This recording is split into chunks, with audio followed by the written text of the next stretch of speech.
Et bonjour, c'est Nicolas de Immobilier et Compagnie, bienvenue dans cette toute petite émission où Mark Cuban, alors je le prononce mal, c'est Mark Cuban, va être notre hôte, notre matière de travail. Mark Cuban est né le 31 juillet 1958 à Pittsburgh et c'est un milliardaire et homme d'affaires américain. Il est propriétaire de la chaîne de théâtre Landmark Theatre and Studio, Magnolia Pictures notamment, et il détient la holding 2929 Entertainment. Bon, je te laisserai faire des recherches sur lui si tu en as envie. Entre autres, c'est l'un des jurys, si je puis dire ça comme cela, de Shark Tank, l'émission américaine, la version US, dont a été inspiré le Qui veut être mon associé français. Ok ?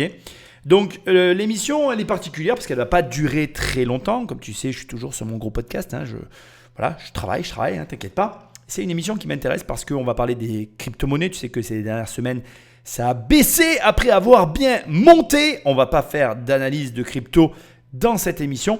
On va simplement profiter de ce qui se passe des cryptos et du commentaire de ce milliardaire pour s'attarder sur la manière dont tu analyses les valeurs et aussi parce que j'ai trouvé que dans ce passage, il y avait une réflexion en particulier qui est extrêmement intéressante et qui peut apporter beaucoup de valeur à ta propre réflexion et c'est ce qui m'intéresse. Sans plus de transition, je te rappelle l'usage. Laisse-moi des étoiles et un commentaire là où tu m'écoutes ou alors prends le téléphone d'un ami et abonne-le sauvagement à l'émission. Sinon, tu vas sur immobiliercompagnie.com, dans l'onglet formation, il y a mes formations, dans l'onglet livres, il y a mes livres, dans l'onglet coaching, tu cliques et tu réserves un coaching avec moi. Sans plus de transition, Patrick Manetto. Les NFT ne sont que des objets de collection. Ce sont des objets de collection digitaux. Si vous allez au musée du Louvre à Paris et que vous regardez la Joconde, 99% des gens vous diront que ce n'est juste qu'un dessin d'une jeune femme. Ok ? C'est un tableau qui existe depuis des siècles et ce sont les gens qui ont décidé de lui accorder de la valeur. Et les 1% restants vont vous dire que c'est l'une des plus belles œuvres d'art qu'ils n'ont jamais vues de leur vie. Les NFT, c'est exactement la même chose. Ce sont juste des objets de collection qui ont la particularité d'être digitaux. J'interviens direct parce que sa manière de présenter la Joconde est extrêmement intéressante et je t'invite dès à présent à voir les choses sous cet angle. Parce que tu pourrais te dire, oui, seulement 1% des gens trouvent la Joconde extraordinaire, ça n'est que le dessin d'une jeune femme sur du papier. Fondamentalement, il a raison. C'est du papier, une toile avec une peinture et c'est du dessin. La valeur de la Joconde, elle est toute relative. Il faut trouver l'acheteur qui est prêt à en payer le prix.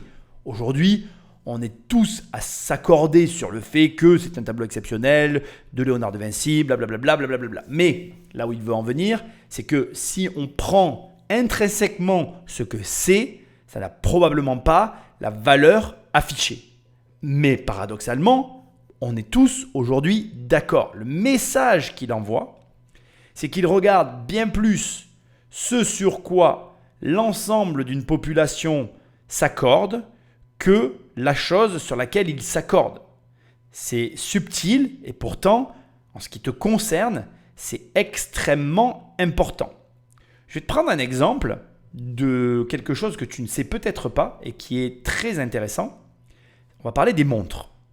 Moi, j'aime bien les montres. Je ne vais pas m'étaler sur le sujet, c'est juste une parenthèse que je t'ouvre. Et si je te parle de la marque Rolex, tu sais exactement de quoi je parle. C'est une montre qui a une connotation et selon, si tu t'y connais toi aussi en montre, la gamme de montres que je vais évoquer, tu vas tout de suite savoir lesquelles ont énormément de valeur et lesquelles n'ont pas de valeur. On va prendre le cas de la Daytona. La Daytona, aujourd'hui, c'est une des montres les plus spéculatives du marché. Même si la spéculation redescend, c'est une montre très spéculative. Pourtant, lorsqu'elle a été lancée, personne n'en voulait. Puis, au fil des années, elle a gagné ses lettres de noblesse. Donc déjà, c'est intéressant de voir qu'un produit, à différentes périodes, n'aura pas le même attrait pour la population. Mais il y a d'autres choses que tu ignores. Je ne t'ai pas parlé de Rolex par hasard. Parce qu'aujourd'hui, Rolex s'est démocratisé et c'est une marque qui a traversé le temps. Mais maintenant, si je te parle de la marque Ebel. Ebel, c'est une marque qui est très peu connue. EBEL, tu peux chercher, elle existe. Il faut savoir qu'à la fin des années 70, c'était plus en vogue d'avoir une montre Ebel que d'avoir une montre Rolex. Rolex était en dessous de Ebel. Sauf que, c'est amusant, Ebel n'a pas réussi à traverser le temps. Même pire que ça, si maintenant tu vas regarder la gamme de collections Ebel, eh bien tu vas trouver des similitudes avec certaines des montres Rolex qui sont commercialisées. On retrouve une gamme qui s'apparente à la Daytona. On retrouve une gamme qui s'apparente à la Submariner. Et c'est là où certaines marques se sont tirées une balle dans le pied parce que finalement, elles n'ont pas su conserver leur identité et Rolex les a écrasées. Alors, il est où mon parallèle ? Je ferme la parenthèse des montres et il est où le parallèle avec maintenant le tableau et ce que nous dit Mark Cuban ? Eh bien, c'est très simple. En fait, tu ne dois pas faire, ou en tout cas, tu ne dois pas forger tes réflexions et tes choix en fonction de tes aspirations, mais en fonction de ce que la masse utilise ou valide. Donc, ce que j'essaie de te dire, c'est finalement les choix que tu vas faire. Tu ne les feras pas ni en fonction de ce que tu aimes, ni en fonction de ce que la société te dicte, mais en fonction de ce que les clients pensent de ce que tu convoites. Je l'ai écrit dans mon livre Devenir riche sans argent, mais je n'achète pas une maison parce qu'elle me plaît. J'achète une maison pour sa capacité que je vais avoir à la remettre sur le marché. Ça ne veut pas dire que je n'achète pas ce qui me plaît. Ça veut simplement dire que dans ce qui me plaît, il y a un critère supplémentaire qui va m'amener à faire un choix que la masse ne fera pas. Et justement, ne pas aller contre la masse, mais pour la masse et être capable de répondre à la demande, c'est ce qui est important dans les affaires. Juste, je te recadre dans ce que j'ai coupé pour pas que tu te perdes. Donc, on parlait des NFT et on comparait, Mark Cuban comparait les NFT avec les œuvres physiques, les tableaux. Et donc là, maintenant, il va montrer ou plutôt mettre en avant les avantages des NFT par rapport aux tableaux physiques comme on les avait avant. Et les avantages qu'ils ont à être digitaux sont nombreux. Premièrement, vous ne pouvez pas les abîmer. Si vous avez une carte de baseball ou si vous avez un poster ou si vous avez une œuvre d'art d'Andy Warhol, il y a toujours une chance que quelque chose se passe mal. Il y a cette célèbre histoire à propos de l'entrepreneur Steve Wynn. Il avait une œuvre d'art d'une valeur de 130 millions de dollars qu'il était sur le point de vendre et il a trébuché et a fait un gros trou dans le tableau. Donc avec les œuvres physiques, il y a toujours un risque. Avec les NFT, c'est digital, donc il n'y a pas ce type de risque. Il n'y a pas de risque quand vous le vendez, il n'y a pas de risque quand vous le transférez, vous pouvez le transférer immédiatement, donc si vous créez un NFT ou que j'en crée un et que vous souhaitez l'acheter, la transaction prend à peine quelques secondes à se réaliser. Donc il n'y a pas de risque de transfert et en plus vous n'avez pas à contrôler l'originalité de l'œuvre. En fait, on pourrait passer en revue pendant des heures les avantages qu'ont les NFT sur les œuvres physiques, mais pour être honnête, tout se résume toujours à la demande. Vous savez, dans le monde de l'art, la beauté est dans les yeux de celui qui regarde. La valeur est dans les yeux de celui qui achète. La demande est dans les yeux de l'acheteur. Donc si vous pouvez créer un NFT qui répond à une demande, alors il aura de la valeur. Mais 99% des NFT qui sont créés, tout comme 99% des œuvres d'art physique, ou comme 99% des musiques, ou 99% des personnes qui disent « si vous n'achetez pas mes produits, vous loupez l'opportunité de votre vie », tout ça, ça n'a aucune valeur. Mais pour les 1% qui peuvent faire quelque chose de vraiment spécial, alors il y a un réel marché pour cela. Et c'est à ce moment-là que les NFT tirent leur avantage. La demande est dans les yeux de l'acheteur. Cette phrase, tu peux la graver dans ta tête tellement elle est importante. Tu dois toujours calibrer tes décisions sur la demande que tu observes chez ton futur client ou potentiel acquéreur, peu importe le domaine dans lequel tu te trouves. C'est vraiment hyper important. Pourquoi ? Parce que finalement, quoi que tu fasses, les décisions t'appartiennent. Comme il le dit lui-même, au bout du compte, en fait, c'est toi qui vas prendre la décision de mettre ton argent dans un actif X ou Y. Et cette décision, elle n'est basée que sur ton jugement. Et le jour, parce que ça je le répéterai jamais assez, le jour de la revente, tu valideras l'hypothèse de départ, la tienne. Et si cette hypothèse, elle est basée sur les conseils de Pierre, Paul, Jacques, Tati, Yvonne, la télévision ou je ne sais quoi, et que tu as pris une mauvaise décision basée sur des candidatons que tu as écoutés, eh bien tu seras dégoûté, mais surtout le seul responsable. Et si par chance, tu t'es basé sur les candidatons et que tu as réussi, tant mieux pour toi, mais ça aura été de la chance. Donc, non reproductible. Ce que je veux te dire, bref, venons-en au fait. C'est que la valeur, c'est le centre de tes décisions. C'est la valeur que tu perçois qui permet de placer ton argent dans l'actif que tu as choisi et qui, au bout du compte, te donnera raison ou tort, sachant que c'est toujours le marché qui a raison. Toi, tu ne cherches pas à avoir raison. Toi, tu prends des décisions sur ton propre jugement, ton jugement personnel, même pas le mien. Moi, j'essaye de t'aider, mais c'est sûrement pas mes conseils qui vont te permettre de prendre la décision. C'est j'écoute, j'entends, j'entends ce que les uns et les autres me disent et je n'écoute que moi. C'est comme ça que tu dois fonctionner. C'est hyper important que tu le comprennes. Point intéressant qui va me faire une jonction avec ce que dit Mark Cuban, c'est les NFT. Moi, je n'aime pas du tout les NFT. Et là, il est en train de te vendre les NFT. Presque, il est en train de dire, c'est génial les NFT, regarde. Moi, personnellement, je te le dis, je ne comprends pas. La NFT, pour moi, c'est un mystère. Enfin, la hype des NFT, le truc des NFT, je ne comprends pas. Mais effectivement, il a raison. Quand j'entends ses arguments, par rapport aux toiles physiques, la NFT, elle a que des avantages. Mais moi, par exemple, je ne mettrai jamais un centime dans une NFT. Mais peut-être que toi, tu m'écoutes et que tu n'es pas d'accord avec moi. Et tant mieux. Il ne faut pas que tu essayes de me convaincre. Et il ne faut pas que j'essaie de te convaincre. C'est justement ça le jeu. Le jeu, c'est, on est tous des investisseurs, on est tous des acteurs sur un marché. On prend tous des décisions indépendantes les uns des autres. Au final, on crée le marché. Et comme je te l'ai dit tout à l'heure, c'est le marché qui a toujours raison. Je veux quand même rebondir sur la petite histoire de Steve Wynn, parce que je trouve qu'elle est excellente cette histoire. Tout le monde devrait la connaître.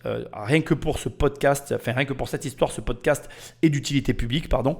Alors, Stephen, si jamais tu veux savoir qui est Steve Wynn. Alors, Steve Wynn, en fait, son vrai nom, c'est Stephen Alan Wynn. Il est né le 27 janvier 1942. A priori, je ne pense pas me tromper. Au moment où je te parle, il a 82 ans. Il est né à New Haven, donc toujours en 1942, ça n'a pas changé, dans le Connecticut. C'est un entrepreneur américain qui a œuvré dans le Nevada, à Las Vegas, dans le domaine des casinos. Il a joué un rôle dans le développement de Las Vegas. C'est lui qui a permis l'apparition du Mirage, du Bellagio et du New Frontier et même du Golden Nugget.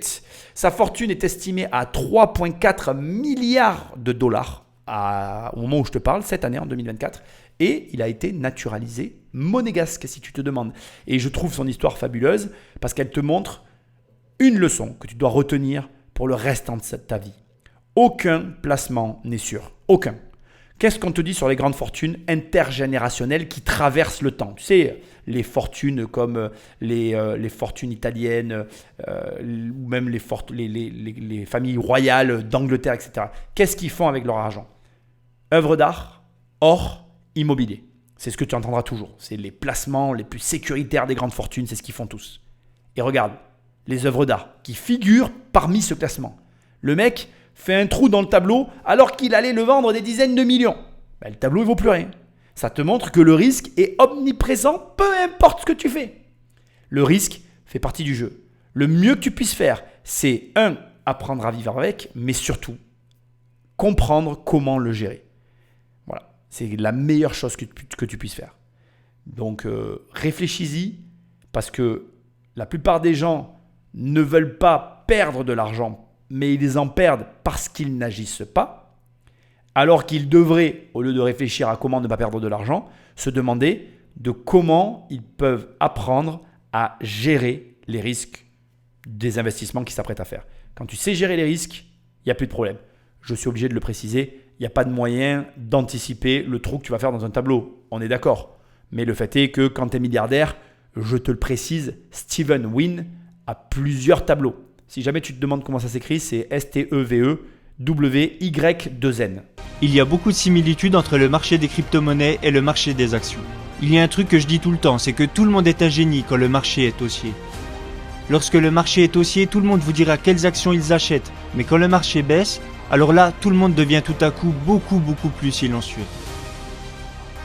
C'est exactement la même chose avec les crypto-monnaies. Quand Ethereum ou Bitcoin ou certaines autres cryptos augmentent, tout le monde vous dit à quel point ils sont intelligents. Mais quand les cryptos baissent, tout le monde fait profil bas. La réalité, c'est que vous devez rechercher l'utilité et la valeur de tous les investissements que vous faites. Vous devez vous demander pourquoi les gens achètent du Bitcoin. En réalité, le Bitcoin, tout comme les NFT sont des versions numériques des œuvres d'art, eh bien le Bitcoin est la version numérique de l'or. Le sous-entendu est parfait. Il te le dit. N'investis pas sur les bons conseils de ton voisin, ami, parent ou je ne sais qui. L'investissement, c'est un travail, une investigation. Tu dois savoir pourquoi tu investis. Moi, j'essaye en permanence de te répéter que tu dois investir, mais ça n'est que l'impulsion que j'essaye de te donner. Tout le reste du travail, c'est à toi de le faire. Personne d'autre. Personne ne peut t'aider là-dessus. Tu dois trouver les raisons pour lesquelles tu investis sur le Bitcoin plutôt que l'Ethereum, dans l'immobilier plutôt que dans la bourse, et inversement, je n'ai pas de préférence tant que tu investis. La vérité, c'est que la plus grande des erreurs, et je le répéterai jamais assez, c'est d'avoir de l'argent sur un compte, c'est d'avoir de l'épargne. L'épargne, c'est la pire des décisions financières que tu puisses prendre. Et ce qui est intéressant aussi dans ce qu'il explique, ou en tout cas plutôt ce qu'il sous-entend, c'est qu'effectivement, quand ça monte, que les gens gagnent de l'argent, tout le monde est un bon conseiller, mais quand ça baisse, plus personne ne parle parce que les gens ont peur. Et il faut que je fasse le parallèle avec l'immobilier parce que c'est mon métier, ça fait plus de 20 ans que j'en fais. Je peux te dire que c'est quand ça baisse que tu vois les personnes qui se baignent nues. Tu sais la fameuse phrase, c'est quand la marée se retire que l'on voit ceux qui se baignent nus. Quand le marché baisse, tous ceux qui vivaient avec de la cavalerie ou en tout cas qui dépensaient bien plus que ce qu'ils gagnaient sont obligés de s'arrêter. Nous, dans les métiers de l'immobilier, on a des périodes où il y a des agences à tous les coins de rue et puis on a des périodes où on cherche les agences immobilières tellement il n'y en a plus. On a l'habitude de ces vagues d'agences immobilières, d'agents commerciaux parce que finalement, beaucoup de personnes viennent attirées par l'argent rapide et qu'ils croient être facile et ils repartent comme ils sont venus quand ils ont constaté que finalement ce n'était pas aussi simple que ce qu'ils l'avaient imaginé. Parce que, comme toujours, quand on voit quelqu'un qui gagne de l'argent, on se dit toujours que pour lui ça a été facile parce qu'on ne voit que le résultat. On n'a jamais idée de tout ce qu'il a fait avant pour en arriver là. Et quand on se rend compte du chemin qu'il faut parcourir pour atteindre le même résultat, bien sur ce chemin-là, il y a énormément d'abandon. Et d'ailleurs, moi je le dis très souvent, l'autre compétence essentielle à la réussite, c'est de ne jamais abandonner. Crois-moi, il y en a beaucoup qui abandonnent avant même d'avoir commencé. C'est bien le problème. Les gens disent que l'or a une réelle valeur parce qu'on s'en sert pour faire des bijoux. Mais personne n'a besoin de bijoux en or. Les gens aiment les bijoux en or simplement parce que ça les fait se sentir importants. Il y a beaucoup de raisons d'aimer l'or, mais si les bijoux en or disparaissent de la surface du globe, le monde ne changera pas pour autant. L'or a de la valeur uniquement parce que les gens lui attribuent de la valeur. Et c'est ce type d'investissement qu'on appelle une réserve de valeur. En réalité, l'or agit un peu comme les matières premières en termes de réserve de valeur. Le Bitcoin fonctionne de la même façon, c'est juste qu'il est numérique et qu'il est structuré par un algorithme qui dicte combien il y en a. Donc il possède un facteur de rareté. Vous ne pouvez pas en créer à l'infini. Et à cause de cela, et parce qu'il est facile à transférer, parce qu'il est facile quand vous avez du Bitcoin de l'utiliser pour des paiements internationaux entre différents pays. Donc oui, il a une certaine utilité. Mais la plupart des gens achètent du Bitcoin et possèdent du Bitcoin parce que d'autres personnes possèdent du Bitcoin. C'est la même chose avec l'or. Alors, je vais tâcher là maintenant de te transmettre un message que je vais verbaliser du mieux que je peux. Autant te dire la vérité, ça fait 15 fois que j'enregistre ce passage tellement j'ai du mal à employer les bons termes. Donc ne m'en veux pas, je préfère te prévenir à l'avance. Je vais faire, encore une fois, du mieux que je peux. Mark Cuban, je ne sais pas comment il faut dire, comme tu peux le voir, il a une analyse des actifs qui lui est propre. Et j'aime beaucoup ce qu'il vient de dire parce que justement, il te montre sa logique. Et quand tu l'écoutes, ça te fait réfléchir à ta manière de percevoir l'or. Alors déjà, il faut savoir que l'or, ça a de la valeur parce qu'on nous a inculqué que l'or avait de la valeur. On a toujours vu notre famille, nos amis porter de l'or et donner une grande valeur à l'or. Donc c'est quelque chose qui est ancré en nous culturellement et universellement, indépendamment des États et des langues que nous parlons. C'est pareil partout. Réfléchis-y, tu verras, mais ce que je te dis est vrai. La mise en perspective qu'il fait avec le Bitcoin, elle est profonde, bien au-delà peut-être de ce que tu as perçu parce qu'on ne connaît pas les réserves en or de la planète puisque ce sont des mines où on va forer le métal que après on va retravailler et mettre sur le marché. Donc on ne connaît pas le volume des mines, enfin de ce que possèdent les mines sur la Terre. Alors que le Bitcoin, qui est finalement construit sur un algorithme, on en connaît la limite et c'est ce qui lui transfère sa valeur. Du coup, il peut potentiellement y avoir plus d'or disponible sur la planète qu'il n'y aura jamais de Bitcoin. Ça doit te porter à réfléchir toi aussi, sur la valeur du Bitcoin. Mais ce n'est pas le message que je veux te faire passer. Ici, le message que je veux te faire passer, c'est que Mark Cuban, qui est un milliardaire, analyse les actifs selon ses propres règles et sa propre perspective et sa propre sensibilité. Et tu dois toi aussi avoir cette même capacité. Tu dois la développer. Tu dois construire un raisonnement personnel qui te permette, comme il vient de le faire avec l'or et le Bitcoin, d'avoir ton propre raisonnement. Ce qui est hyper intéressant, encore une fois, c'est après de confronter les raisonnements. Le but ici, c'est pas que je te donne le mien, c'est pas qu'on en ait un troisième qui s'ajoute. Le but, c'est que tu comprennes que le travail d'un investisseur, d'un entrepreneur, d'une personne qui veut générer de l'argent est exactement ici, dans ce que je suis en train d'essayer de te transmettre. Ta capacité à comprendre, à analyser les valeurs qui sont présentes sur le marché, à construire une réflexion autour, à prendre des décisions et à investir ton argent en fonction du cheminement que je viens de te décrire. Alors bien évidemment, tu l'as compris, ça demande du travail, ça demande de l'expérience, ça demande de l'observation, de la réflexion, bref, ça demande un effort. Je pense que c'est pour ça que la plupart des gens ne s'engagent pas sur cette voie, parce que ça peut paraître compliqué, alors qu'en réalité, ça ne l'est pas forcément.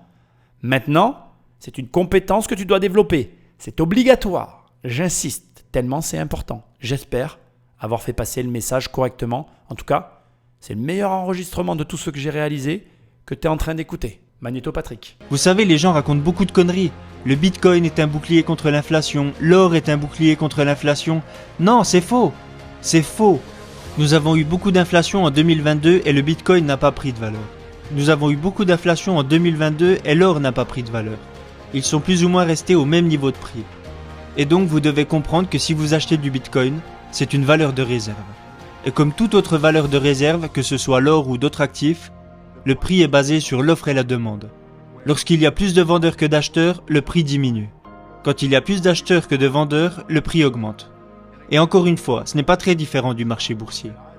Par exemple, les actions dans le domaine technologique ont eu des performances bien pires que le Bitcoin et l'Ethereum.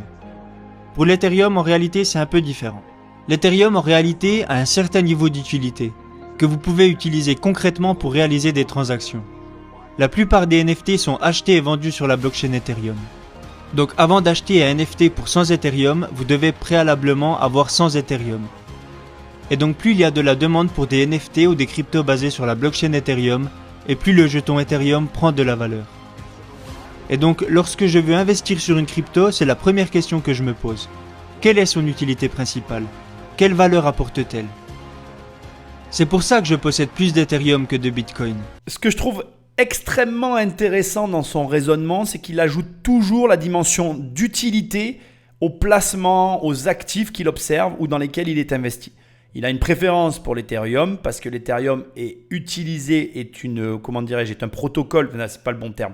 C'est en fait, en gros, l'Ethereum, ça permet à tous ceux qui veulent créer des crypto-monnaies ou voilà, des tokens, d'utiliser la blockchain Ethereum pour créer finalement son propre système. Et en fait, pour lui, dès qu'il y a un intérêt, dès qu'il y a une utilité, dès qu'il n'y a pas un intérêt, d'ailleurs, je me suis trompé, tu vois, mais c'est vachement bien. Je vais laisser complètement ce passage parce que faut pas que tu te plantes en fait. C'est hyper important que tu comprennes ce que tu fais. Et quand il fait une distinction entre l'Ethereum et le Bitcoin, il explique pourquoi. Et il explique pourquoi il va plus sur l'un que sur l'autre. Parce que pour lui, il y en a un des deux qui a une utilité que l'autre n'a pas. Et que donc du coup, cette utilité se valorise. Et il la valorise lui avec son argent. Et c'est vraiment important parce que ce que j'ai essayé de te dire précédemment et que je vais te répéter ici tellement c'est important, c'est que toi aussi, tu dois avoir donc ton propre raisonnement sur lequel tu vas construire tes actions. Et parce que tes actions seront le résultat de la construction d'un raisonnement, tu feras de bons investissements. Il y a toujours un raisonnement derrière un investissement réussi. Alors, sauf, comme il l'a dit dans l'émission, quand le marché monte et qu'il y a des joueurs et des spéculateurs et qui sont là pour d'autres raisons que des raisons profondes et long-termistes. Mais bref. Autre élément qu'il a mis sur la table et pour lequel je veux que tu réfléchisses, c'est le fait que pendant l'inflation qu'il y a eu en 2022, que ce soit le Bitcoin, que ce soit l'or, ils n'ont pas contrebalancé l'inflation. C'est-à-dire qu'il y a eu une inflation folle suite au Covid, bon, je pense que tu sais, et pour autant, que ce soit le Bitcoin, que ce soit les crypto-monnaies, que ce soit l'or, ils n'ont pas contrebalancé cette inflation. Donc ça veut dire que le marché réagit à l'offre et à la demande et rien d'autre. Et comme il l'a dit tout à l'heure, le prix de ce que tu possèdes se reflète dans les yeux de tes acheteurs.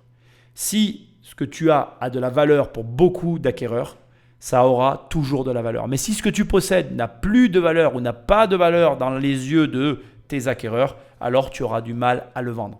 C'est l'offre et la demande qui conditionnent finalement la valeur des biens et rien d'autre. C'est pour ça que les gens me disent « ma maison vaut tel prix ». Non, ta maison ne vaut rien tant que tu ne l'as pas signée devant notaire. Ta maison n'aura de prix que le jour où elle sera vendue.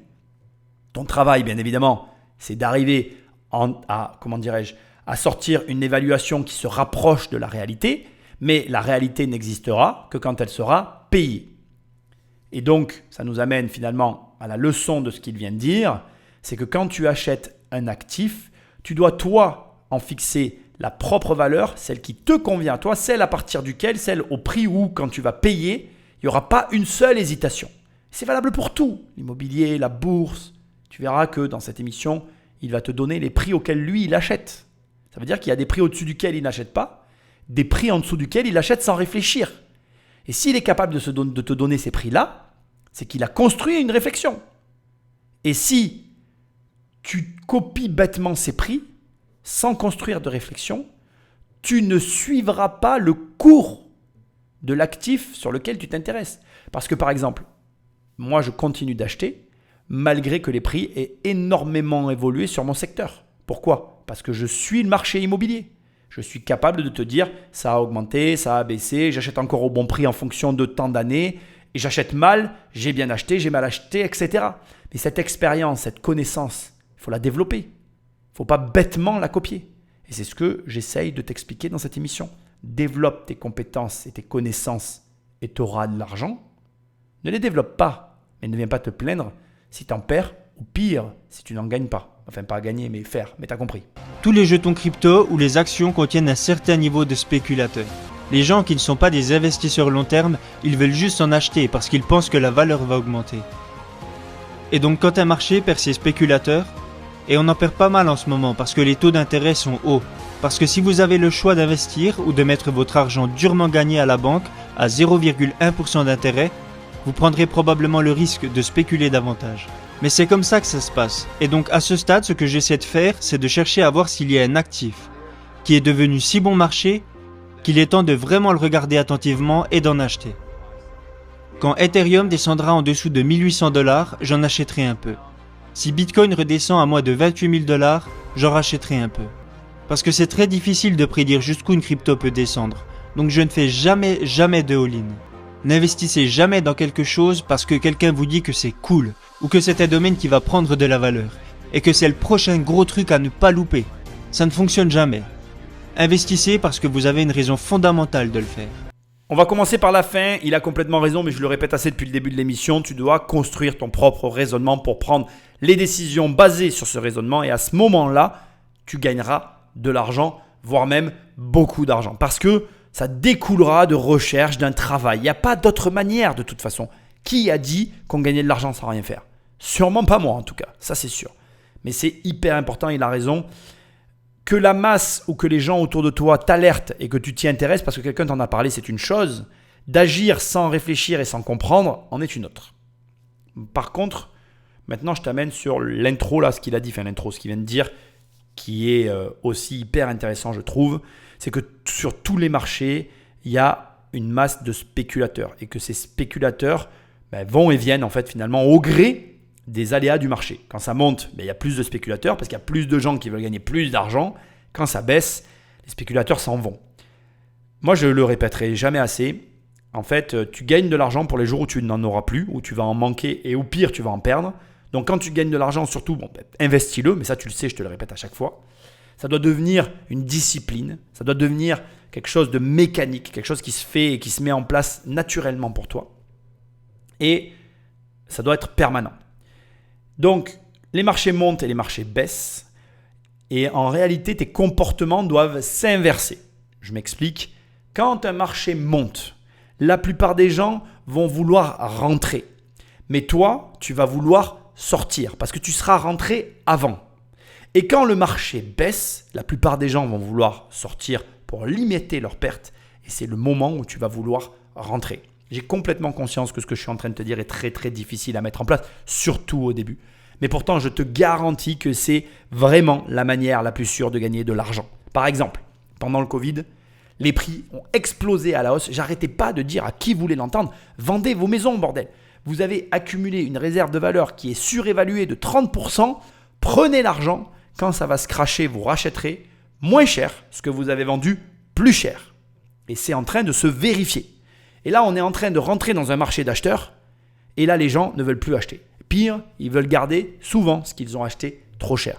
Donc en réalité, tu te rends compte que naturellement, les choses se mettent en place de manière à ce que quand le marché baisse, les gens ne veulent plus sortir, se mettent en mode conservateur et veulent protéger ce qu'ils ont mal acquis. C'est ça le pire. Oui, je te répète, ils veulent protéger ce qu'ils ont mal acquis. Et quand les marchés montent, ils s'excitent, mais généralement, ils ne peuvent rien faire parce que comme ils ont mal acheté au préalable et qu'ils se retrouvent coincés, c'est à ce moment-là qu'ils commencent à se plaindre des riches. Alors que 100% du temps, c'est lié à leur comportement. Parce qu'ils ont eu des comportements, et ils ont encore des comportements compliqués. Et le pire, et je le comprends parce que c'est la faute à personne en fait, plus le temps passe, plus ça se complexifie. Parce que plus tu conserves un actif mal acquis, mal acheté, ok, plus c'est dur de t'en séparer parce que plus dur est la perte. Moi, je vois des pertes parfois qui sont extrêmement violentes. Je crois qu'une des pertes les plus dures que j'ai pu voir, c'est un appartement acheté 180 000 euros que j'ai fait acheter 60 000 euros. Ça paraît irréel et pourtant c'est vrai. Et ça, quand tu le vois, c'est lunaire. Tu te dis, mais c'est possible. Mais oui, c'est possible. Sauf que le problème, c'est qu'il y en a beaucoup qui sont dans ces cas-là. Et je vais te donner le meilleur conseil de ta vie. En fait, il faut accepter la perte et gagner de l'argent quand il y a de l'argent à gagner. C'est-à-dire qu'il vaut mieux perdre de l'argent maintenant pour en gagner lorsque tu vas pouvoir en gagner tout de suite après, en ayant pris ta perte, plutôt que te raccrocher à un éventuel, je dirais, sauvetage de la situation qui arriverait dans 5 ou 10 ans. Il y a des gens qui me disent, oui, non, mais dans 5 ou 10 ans, ça ira mieux et à ce moment-là, je verrai. Mais pendant 5 ou 10 ans, tu perds tellement d'argent qu'en fait, tu ferais mieux de prendre ta perte tout de suite et d'essayer d'en regagner immédiatement que d'attendre le temps que tu attends, où là, tu passes complètement à côté et où finalement, tu es tellement éloigné de la réalité dans laquelle tu devrais te trouver que tu n'as même plus envie d'agir, quoi. Donc, en gros, j'en reviens à ce qu'il a dit. Sur tous les marchés, il y a des spéculateurs. C'est très dur parce que ces spéculateurs font beaucoup varier les marchés. Toi, dans tous les cas, tu dois acheter indépendamment de la situation, avec ta propre réflexion, bon bref, tu connais la chanson, et en comprenant clairement dans ta tête qu'en réalité, tu dois agir à l'opposé de ce qui se passe sur les marchés. Ce qui est sans doute la chose la plus dure à faire, je le répète, mais c'est la réalité. Donc courage, travaille, parce que c'est que ça qui paye, et je crois en toi. Bien plus que ce que tu n'imagines. Je crois en toi et en ta capacité à agir correctement avec les informations que je te délivre aujourd'hui. À l'époque où Starbucks commençait tout juste, les gens me disaient « Achète des actions Starbucks » et moi j'étais genre « Pourquoi ?» Et ils me répondaient « Parce que tout le monde va chez Starbucks pour acheter son café. » Ça, c'est une bonne raison pour investir dans les actions d'une entreprise. C'est la même chose avec les crypto-monnaies. Le plus important, ce n'est pas que tout le monde achète une crypto, c'est qu'elle soit utilisée pour quelque chose qui crée de la valeur. La preuve par l'exemple, ça s'appelle la preuve par l'exemple et c'est parfait, la boucle est bouclée. Il te montre finalement que sa mécanique, sa réflexion s'applique à tout. Quand tout le monde lui parle de Starbucks, il dit achète une action Starbucks, tout le monde lui dit achète une action Starbucks. Il dit pourquoi ? Pourquoi tu veux que j'achète une action Starbucks ? Parce que tout le monde va boire son café là-bas. C'est utile, il s'y intéresse. Et la formule marche, tu peux la dupliquer, elle marchera toujours, c'est une bonne formule. Mais moi je t'incite malgré tout à construire ta propre réflexion dans le domaine qui t'intéresse. La bourse, l'immobilier, la crypto, construis tes propres réflexions pour prendre tes propres décisions. Parce que si tu veux gagner beaucoup d'argent, en fait, il ne suffit pas de dupliquer la méthode de quelqu'un. Il faut que ce soit forcément ta propre réflexion pour pouvoir pousser tellement loin l'investissement que tu vas créer une différence entre toi et les autres. Je vais te l'expliquer dans un instant avec la suite de ce qu'il va expliquer maintenant. Comme moi par exemple, j'ai investi dans un jeton crypto qui permet d'acheter des crédits carbone, que vous pouvez utiliser par la suite pour votre entreprise. Donc la bonne nouvelle, c'est qu'il y avait une utilité. Parce que je peux dire que je compense mon empreinte carbone en achetant des jetons et en les brûlant, et cela crée de la valeur. La mauvaise nouvelle, c'est que le jeton a baissé de près de 99%. Parce que très peu de personnes font comme moi. Même si dans ce cas particulier, cela a servi le véritable objectif en me permettant de brûler des crédits carbone et compenser mon empreinte carbone. Mais bien trop peu de gens font comme moi, donc la valeur continue de baisser. Mais je n'en ai vendu aucun, parce que je pense que si je le fais, c'est un gros risque à prendre et les chances sont contre moi, ok. Mais si la tendance change et que les gens commencent à se dire « L'environnement est important pour moi et je veux compenser les 20 tonnes de carbone que je crée par an. » C'est, je pense, l'un des moyens les plus simples de le faire. Donc quand les gens seront plus confiants et plus à l'aise avec les cryptos, acheter cette crypto-monnaie pour genre 5$ sera un moyen simple et accessible de compenser son bilan carbone. Donc ça, c'est un bon exemple de ce qu'est l'utilité d'une crypto. Donc tu as compris qu'il perdait de l'argent là sur sa crypto. Il perd de l'argent mais il reste à l'intérieur parce qu'il est convaincu, parce que sa réflexion, il la pousse tellement loin qu'il se dit qu'un jour, l'utilité que lui voit, d'autres la verront. Et à ce moment-là, son investissement n'aura pas le même visage. Et ça explique parfois comment tu as des histoires de personnes qui, avant tout le monde, vont avoir pris une décision incompréhensible pour la plupart des gens, qui se retrouvent à la tête d'une fortune colossale parce que leur réflexion les a amenés à anticiper un mouvement global. Parce qu'encore une fois, ils ont vu dans les yeux de la demande l'offre. Et en gros, ce que j'essaye de te dire, c'est que si tu arrives à construire ce genre de réflexion, tu vas arriver à construire une petite fortune. Si tu arrives à te construire cette petite fortune grâce à ce genre de réflexion, tu auras une pensée pour moi parce que je te l'aurai expliqué. Et c'est ça l'idée en fait. C'est que tu comprennes que dans tous les actifs du monde, d'abord, il y a un marché. Donc, c'est-à-dire que chaque marché peut paraître connecté mais ne l'est pas forcément. Moi, très souvent, on m'a eu dit quand la bourse monte, l'immobilier baisse et quand l'immobilier monte, la bourse baisse. Mais ce n'est pas forcément vrai en fait. Chaque marché va réagir en fonction de ses domaines, etc. Et comme il l'a très justement dit dans ce podcast, dans son speech, je ne sais pas comment il faut dire, bon bref, tu as compris. Comme il l'a dit, en gros, là, l'or ou le Bitcoin, qui était soi-disant un mécanisme anti-inflation, ils n'ont pas contrebalancé avec l'inflation qu'on a vécue en 2022. Donc, tu vois bien que les marchés ne sont pas forcément connectés et qu'en définitive, c'est que ton jugement qui peut te sauver par rapport aux décisions financières que tu vas prendre. Et crois-moi, tu es capable de comprendre bien plus de choses que ce que tu imagines dans la mesure où tu t'y intéresses. Par contre, ne fais pas l'erreur de t'intéresser à tout. C'est un conseil que je vais te donner pour finir cette émission, qui est très important pour moi. Prends un domaine d'activité, spécialise-toi, développe une vraie compétence qui aboutit sur de gros revenus. Pour moi, il y a vraiment pas une limite, mais un seuil à franchir qui est celui de 10 000 € par mois. Franchis les 10 000 € par mois dans un domaine d'activité.